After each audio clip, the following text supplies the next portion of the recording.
So this work will continue in Bangladesh this year. So now, with that, I would like to turn to my left, to Nick, who is a creative advocacy coordinator. And I know what, again, short introduction was very short about you, and Yes. I really would like to say a few words. But Nick is a content creator, actor and host, and he appeared in many, many numerous TV shows and podcasts. And he, as well, someone who works behind the microphone. He worked as well as a creative consultant on Freebird, which is internationally acknowledged and known animated film starring a person with Down syndrome. And there are many other things which you probably could share with us working as advocacy coordinator at ARS Canada. So welcome to the panel. And my question is, we had a long, extensive discussion during our teleconference before coming to Vienna, and I have heard an interesting story and actually a very strong message what you wanted to convey and address to the employees, to media organizations and governments, requiring them to support disability representation. So maybe you could tell us a little bit what you would like to share with all of us here. Okay, thank you. Thank you so much. Thank you for the opportunity. Thank you for that introduction. Wow, what an honor to be here at the Zero Project Conference. I feel fortunate to be part of this forum where we actively listen and learn from one another. We've come a long way from the days when people with disabilities were not seen or heard in a real and meaningful way. When I was a child, and that wasn't too long ago, my face was featured on posters for Down syndrome. I was literally a poster boy. I was labeled and described by other people, and not in a good way. Whenever my mother tried to research my identity, she came across labels like mongoloid or idiot. At the time, people with intellectual disabilities were often sent far away to institutions. They were put out of sight, out of mind. My mother was totally against that. She didn't let people's words define me. She let me define myself. So I learned to tell my story through paintings, illustrations, theater, podcasts, and videos. My unique lived experiences from my unique identity. I am a proud gay man with Down syndrome.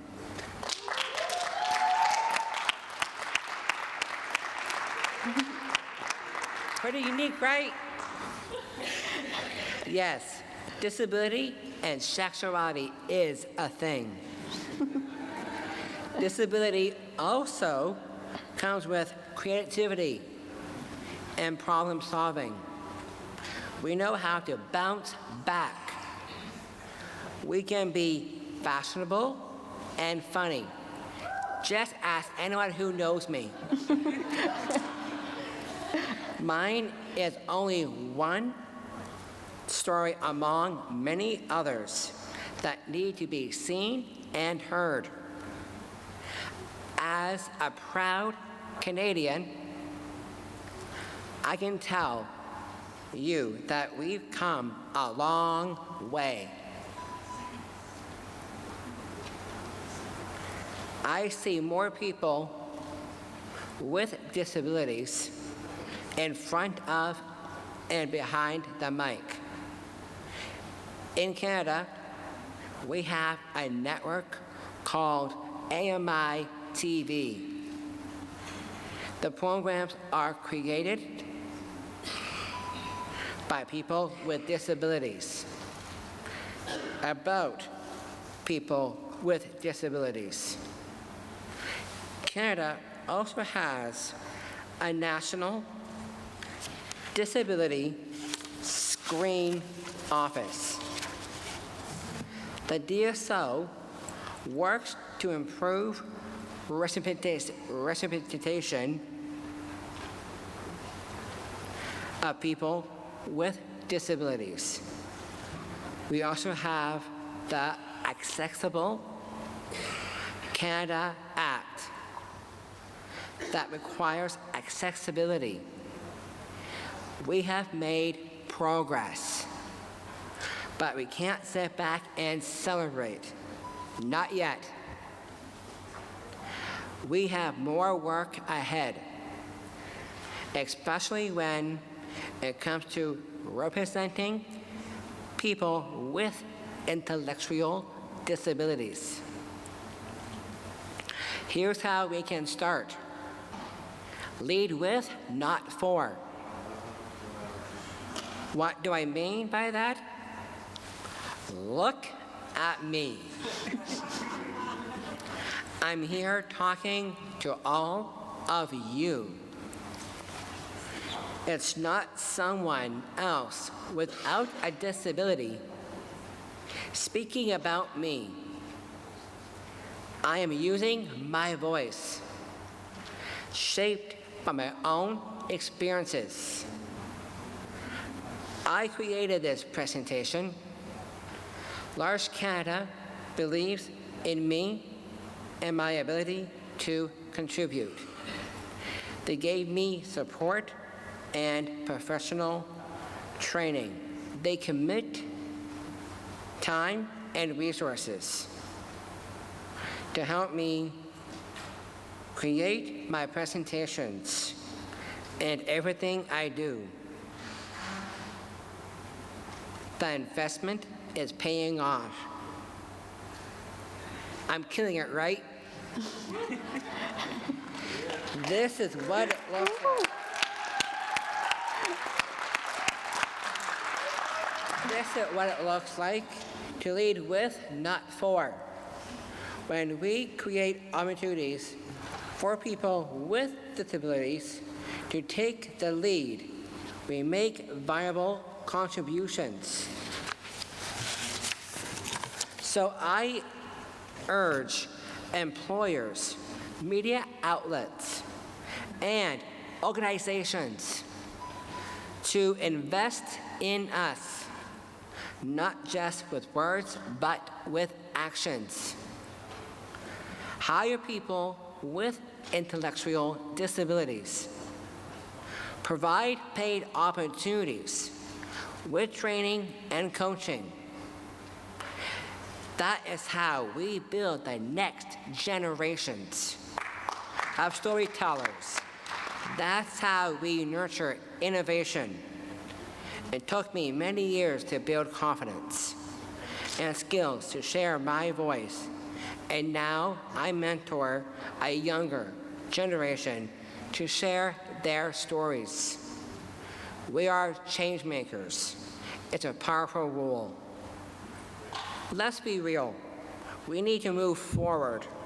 We cannot go backwards and back into the Stone Ages. We don't need other people to speak for us, to speak with us. We cannot let them mold the world according to their narrow perspective.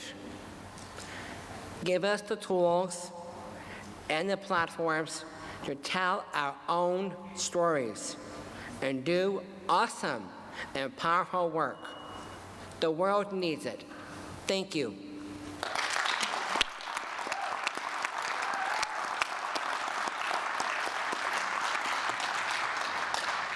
Nick, thank you for this very powerful message.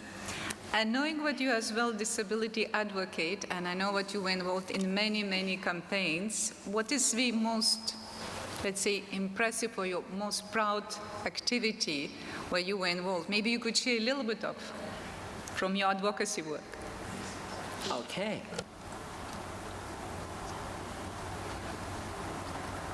I will respond to that question like this. First of all, recognize the talent of people with intellectual disabilities. Include us. Make sure we are part of the decision-making process. Also invest in talent development. Dedicate the time and resources to expand our knowledge. I mentioned Launch Canada as one example. They made a bold and smart move by getting me professional development and coaching, just as they would offer training and speaking opportunities to someone without an intellectual disability. And that's why I'm here today. This shows leadership in disability inclusion and authentic representation. I want to stress another point I made earlier, because I can't say it enough. Give us paid opportunities. Don't expect us to volunteer, because our time is as precious as everyone else's. And I would argue that our time is even more limited because of the extra time we spend constantly proving ourselves over and over again. There are other factors we have to manage, like disability poverty. So paid opportunities are critical. Invest the time and resources to develop people with disabilities. You need our unique contributions and our unique voices. Our work strengthens your work.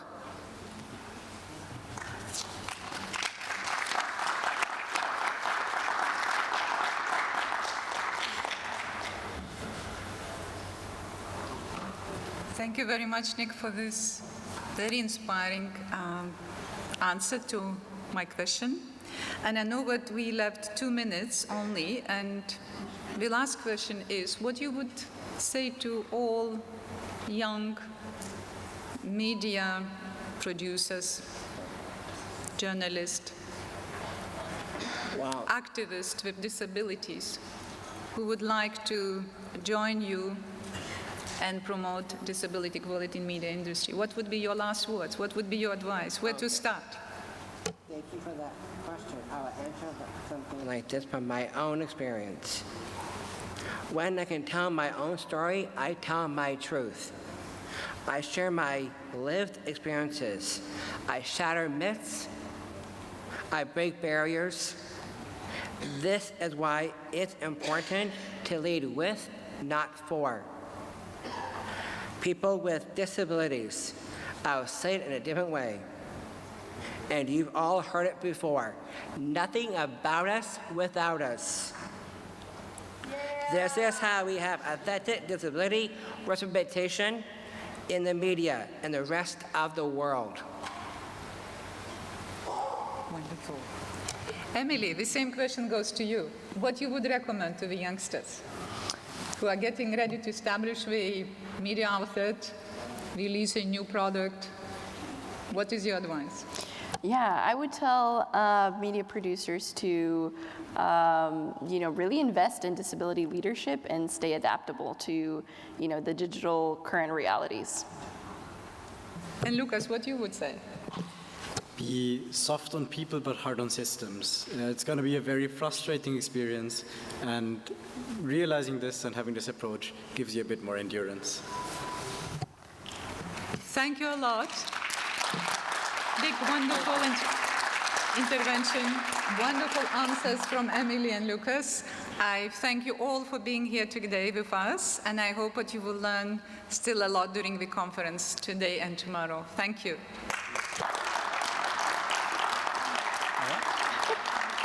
I'm trying to. I think my mic is still on.